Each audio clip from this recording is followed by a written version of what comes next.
Welcome to the Astro Tantric YouTube channel. Here, we explore the history, meaning, and cultural background of astrology and Tantric Vidya in a safe and educational way. দীনবন্ধুগণ সবাইকে প্রণাম। কেমাই বসবো কও, দাঁড়াও আজকে দেবো কটা ভালো ভালো জিনিস দেবো তোমাকে। হ্যাঁ, অং বুং ভজন হংকার স্ফটিকা দহ দহ অং। মন্ত্র শুনলা? শুক্লা পক্ষের পুষ্যা নক্ষত্রের শ্বেত কুজের শিকড় তুলে এনে উপরোক্ত মন্ত্র পাঠ করে মাথায় বাঁধলে চোরের ভয় থাকে না। এবার চোরের জিনিস যে চুরি করিয়ে নিয়ে গেছে, হ্যাঁ, জিনিস সমত চোররে কি করে বাড়ি ঘুরো টানবো? তন্ত্রোক্ত ভাবে যে বিধান আছে একদম ডাইরেক্ট তন্ত্রের থেকে সুন্দর করে কোনো রকম ভুল না হয়, তোমাদের বুঝতে ভুল না হয়, একদম তন্ত্রের থেকে পড়িয়ে পড়িয়ে শোনাই দেবো। হ্যাঁ, শুনিয়া যে যে দেখবা এই জিনিসগুলো ডাইরেক্ট টুকে রেখে কাজ করবা, দেখবা যে ততক্ষণ কাজ হয়ে গেছে। মঙ্গলবারে কক পটিকা গাছের নিচে মৃগা আসন অর্থাৎ হরিণের চামড়ার আসনে বসে গোধূলি গাছের কাঠ জ্বালিয়ে সর্ষে এবং গুগ্গুল দ্বারা ওই যে মন্ত্র বললাম ওই মন্ত্রে হোম যদি করা যায় 108 বার, চোর ও চুরির জিনিস সহ চোর বাড়িতে এসে উপস্থিত হবে। বুঝতে পারলা কি কইছি? এবার চোরের নাম জানার জন্য, ধরো চোর কয়েকটাই চোরের পদ্ধতি, চোর তো অনেক আছে দুনিয়ায়, চোরের শেষরের অভাব নাই। তাই চোর তো না, এগুলো শেষর, তাই শেষরের ধরার সরল সোজা পদ্ধতি দিচ্ছি। চোরের নাম জানার জন্য ওং নমো ইন্দ্রাগ্নি বন্ধ বাধায় সহা। যাকে চোর বলে সন্দেহ হবে তাদের নাম শনিবার দিন ভোজপত্রে লিখে উপরোক্ত মন্ত্র দ্বারা 108 বার অভিমন্ত্র করে নিয়ে পুনরায় 108 বার পরে হোম করলে ভোজপত্রগুলি আগুনে ফেলে দিলে চোরের নাম লেখা ভোজপত্রটি পুড়বে না। একটি ভোজপত্রে একজনের নাম লিখতে হবে। মানে এই যে মন্ত্র বললাম, সন্দেহজনক ব্যক্তির ভোজ পাতায় লাল কালি দিয়ে নাম লেখা, তমুকে চোর চুরি করিয়ে নিতে পারে। এক একটা পাতায় এক একজনের নাম লেখবা টাইটেল সমেত। তারপরে আগুন জ্বালাবা, আগুন জ্বালাইয়া এক একটা ওই আগুনের মধ্যেই সহা দেবা বস পাতাগুলো দলামস করে। এবার যে চুরি করছে তার পাতাটা যত বড় ভয়ঙ্কর আগুন জ্বলুক তার পাতাটা পড়বে না। অরিজিনালে চোরের নাম যে পাতায় থাকবে সেটা পড়বে না। 10 জন দেখতে পারবা নমুনা কি। হ্যাঁ, চোরকে দা কেন? আর বস পাতা তো আগুনের দেওয়ার সাথে সাথে ফুরুত, তাই তো। এবার যদি সেই পোষ পাতা সেই আগুনে না জ্বলে তাহলে তো চোর ধরতে কোনো অসুবিধা নেই। অসুবিধা আছে কি? ছোট ছোট মন্ত্র লিখে দিলাম না, শুনিয়া লিখে নেবা, বিধিবিধান ও ডায়েরিতে লিখে নেবা। তারপরে বিজয় লাভের আর একটা পদ্ধতি বলি। বিজয় লাভের মন্ত্র ওং নমো বিশ্বম্বরায়। বিপক্ষের নাম, অর্থাৎ আমার যে দুইটা পক্ষ আছে, এক পক্ষে জয় বিজয় কেস খামারি হয় না, তাহলে আমার পক্ষে আমি জয় করতে যাই, এই কাজ করলে অবশ্যই সে যে কোনো বিচার আচারে আইন আদালতে জয় পাওয়া যাবে। বিজয় লাভের মন্ত্র। মন্ত্র আবার বলি শোনো, ওং নমো বিশ্বম্বরায় অমুক পক্ষের নাম বিজয়াং কুরু কুরু সহা। কি করতে হবে? মন্ত্রটা উপরোক্ত মন্ত্রটি 1008 বার জপ করে সিদ্ধ করে নিতে হবে। তারপরে অঙ্গা ধূতার শিকড় ও কুসকুম ও হরিতাল পেষণ করে 108 বার মন্ত্র পাঠ করে তিলক ধারণ করলে বিজয় লাভ অবশ্যই হবে।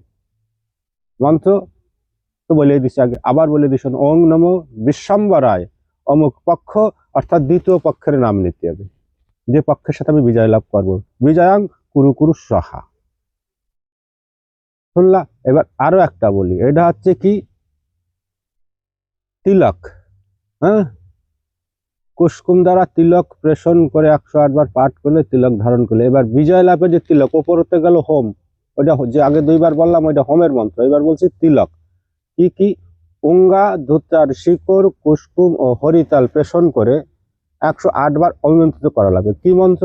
ওং নমো আদেশ কাউরি কামাখ্যা দেবী আজ্ঞ পহুরু হুডঙ্গা পহুরু লোহে শরীর আবত হাম তোর পাও তোর সহায় হনুমন্ত বীর উঠ আব নরসিংহ বীর। এইটুকুনি মন্ত্র। হ্যাঁ, ওই যে এক দাদাভাই ফোনে গুতো হয়ে যাচ্ছে, গুতো উঠন যাবে না। হ্যাঁ, তারপরে বিশেষ কিছু প্রয়োগ বিধি বলেছি। কৃষ্ণপক্ষের পুষ্যা নক্ষত্রে শ্মশানের তেলে প্রদীপ জেলে সেই স্থান থেকে বা হাতের মুঠোয় চিতার ভস্য নিয়ে আসবে। কি? কৃষ্ণপক্ষের পুষ্যা নক্ষত্র যেদিন পরে, যে বারে পরে, সর্ষের তেলের প্রদীপ যায় চিতার উপর জ্বালিয়ে দেবা, জ্বালিয়ে দিয়া বা হাত দিয়া এক মুঠো চিতার ভস্য উঠে নিয়ে চলে আসবা। তারপরে তাতে সুহাগা, ময়ূরের পালক ও হরিতাল মিশিয়ে যে নারীর মাথায় ছড়িয়ে দেবে সে অবশ্যই বশীভূত হবে। বুঝতে পারতেছো কি কইছি? আরে ভালো করে আবার করে দিয়া, কৃষ্ণপক্ষের পুষ্যা নক্ষত্রে শ্মশানে তেলের প্রদীপ জেলে সেই স্থান থেকে, যে স্থানে প্রদীপটা জ্বালবা, শিখাটা যে জায়গা পড়বে, আলোটা ওই জায়গা থেকে বাদ দেয়া খাবা, তাই শ্মশানে চিতাবস্য উঠাবা, উঠাইয়া বাড়ি নিয়ে আসবা। আইনা ওর সাথে কি মিশাবা? সুহাগা, ময়ূরের পালক ও হরিতাল মিশিয়ে যে নারীর মাথায় দেবে সে অবশ্যই বশীভূত হবে। তারপর আরো বলি, হরিণের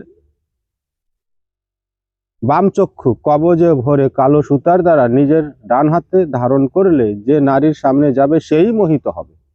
ভাই, মহাবিদ্যা কিন্তু বলে দিলাম, বর্তমানে এই টোটকা কিন্তু কেউ দেয় না, এসব জিনিস ঘাটি না, এসব জিনিস দেয়া যায় না, দেই না, তাও দিচ্ছি তোমাদের। একবার বলবো, দুইবার বলবো না। শনিবার দিন যার মৃত্যু হয়েছে এই রকম ব্যক্তির সব যে স্থানে দাহ করা হয়েছে সেই স্থানটি থেকে এসে একটি মাটির পাত্রে খিচুড়ি তৈরি করে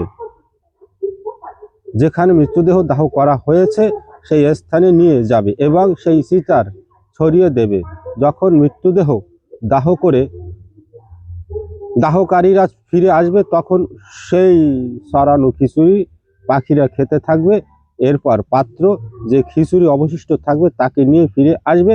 রাস্তায় যে নিম গাছ পড়বে সেই গাছে ওই মাটির পাত্রটি ছুঁড়ে মারবে। হাড়ি ভেঙে যাওয়ার পর খিচুড়ি যে অংশ আছে লেগে থাকবে তাকে পৃথক করে রাখতে হবে। যে খিচুড়ি মাটিতে পড়ে যাবে তাকে পৃথক করে রাখতে হবে। তারপর উভয় স্থানের খিচুড়ি নিয়ে আগুনে নিয়ে কোনো চৌরাস্তায় পুঁতে দেবে এবং প্রতি শনিবার সেই স্থানে একটি বাতাসা ও গুগগুলো সামান্য মদ দিয়ে ভোগ দিতে হবে। এই ক্রিয়া 7টি শনিবার করতে হবে। তারপর মাটিতে পোতা খিচুড়ি বা আর করে ঘরে আনবে। যখন ওই কোনো নারীকে মোহিত করার দরকার হয় সেই সময় তার দেহে নিম গাছ না কোয়া যাবে না আগে।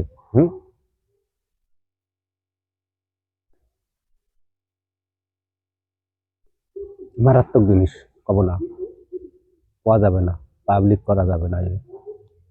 এটা সরল সোজা মহাভয়ঙ্কর বিনিয়া মন্ত্রে আগের বিধান তো করলাম, পরের টুক কব না।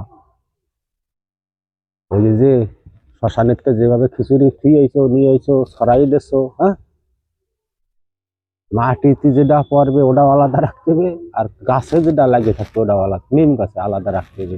এই দিয়ে কিন্তু ভয়ঙ্কর আকর্ষণ বিকর্ষণ করা যায়। নাম ঠিকানার দরকার নাই, বিনা মন্ত্রে হ্যাঁ খুলজা সিম সিম পাওয়া যাবে না। এবার জিনিস জোগাড় করো, পার্সোনালি কারো জানার দরকার হলে তবে রাধে রাধে।